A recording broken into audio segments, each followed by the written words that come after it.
है तब तक सिद्धि नहीं मिलती। पापों के समाप्त हो जाने पर उसके सभी कार्य सफल हो जाते हैं। जिस प्रकार मैले वस्त्र पर अच्छा रंग नहीं चढ़ता, वस्त्र को धोकर उसे रंगा जाए तो उसमें पूरा रंग चढ़ जाएगा। उसी प्रकार देवताओं की विधि पूर्वक पूजा करने से निर्मल पाप रहित शरीर में जब ज्ञान का रंग चढ़ता सात्विक भक्ति उत्पन्न होती है। ज्ञान का मूल भी भक्ति ही कही जाती है। भक्ति का मूल है सत्कर्म तथा अपने इष्ट देव आदि का पूजन उसका मूल कारण है। सद्गुरु और उसका मूल कारण है सज्जनों का सहवास। सत्संगति से गुरु की प्राप्ति, गुरु द्वारा प्राप्त मंत्रों से देवता का पूजन, पूजन से भक्ति और भक्ति में से ज्ञान प्राप्त होता है। विज्ञान से परब्रह्म का प्रकाशक ज्ञान प्राप्त होता है। जब विज्ञान की प्राप्ति हो जाती है तब भेद की समाप्ति हो जाती है। भेद के समाप्त होते ही सभी प्रकार के दुख तथा संसारिक उलझने दूर हो जाती हैं। द्वंद्व तथा दुख से रहित पुरुष साक्षात शिव रूप को जाता है।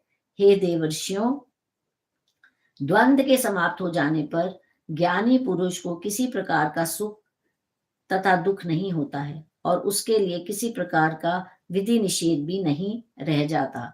गृहस्थाश्रम से रहित ऐसा विरला ही पुरुष यदि संसार में होता है तो उसके दर्शनों से पापों का नाश हो जाता है। तीर्थ भी उस ज्ञानी पुरुष श्रेष्ठ की इस प्रकार प्रशंसा करते हैं जिस प्रकार देवता तथा ऋषिगण पर ब्रह्म स्वरूप शिव की। वैसे तो तीर्थ भी नहीं है और ना मिट्टी पत्थर के बने हुए देवता ही हैं। वह तो बहुत समय के बाद मानव को पवित्र करते हैं,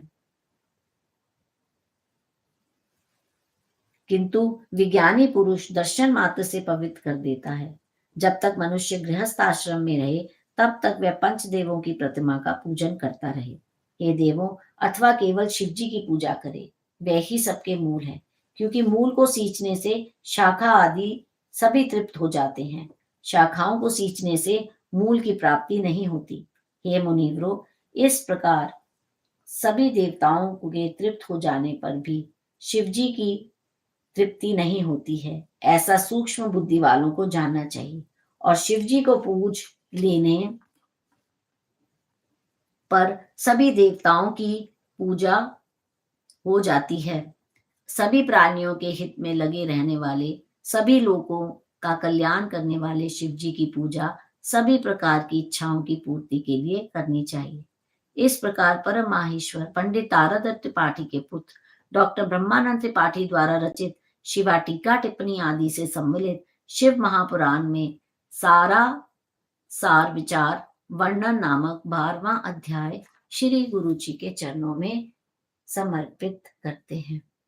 ओम नमः शिवाय, शिव जी सदा सहाय। ओम नमः शिवाय, गुरु जी सदा सहाय। शुक्राना गुरु जी, अनंतम अनंतम शुक्राना।